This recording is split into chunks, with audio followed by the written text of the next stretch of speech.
మనింట్లో ఒంటరిగా ఉన్నప్పుడే మనం బట్టలు లేకుండా తిరగలేకపోతూ ఉంటాం.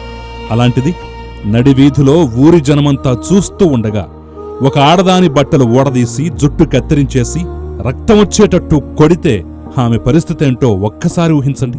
ఇలాంటి దారుణ ఘటన మన రాష్ట్రంలో చోటు చేసుకుందంటే సిగ్గుతో చావాల్సింది ఆమె కాదు, మనం. ఇంత జరిగాక ఆ మహిళ ఎంతటి మనోవేదనకు గురయ్యుంటుందో, మనసులో ఎంతటి నరకయాతన అనుభవిస్తుందో తలచుకుంటేనే కన్నీళ్లు రాక మానవు. ఆమె మళ్లీ తాను పుట్టి పెరిగిన ఊరిలో తిరగలదా? ఆ ఊరి వారి మధ్య బ్రతకగలదా? అయినా ఆమెమి ఘోరాలు నేరాలు చేయలేదు. జస్ట్ ఇద్దరు ప్రేమించుకున్న వాళ్లని కలిపేసిందంతే.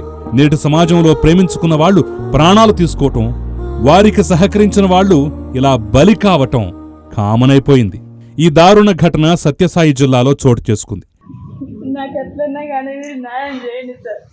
మాకంటూ ఎవరు లేరు, ఇంకా ఎవరు లేరు, మీరు ఉన్నారని అసలు న్యాయం జరుగుతుందని లేదు. ఇటువరకు వచ్చానంటే మీరు ఉన్నారని ధైర్యంతో నేను వచ్చినాను.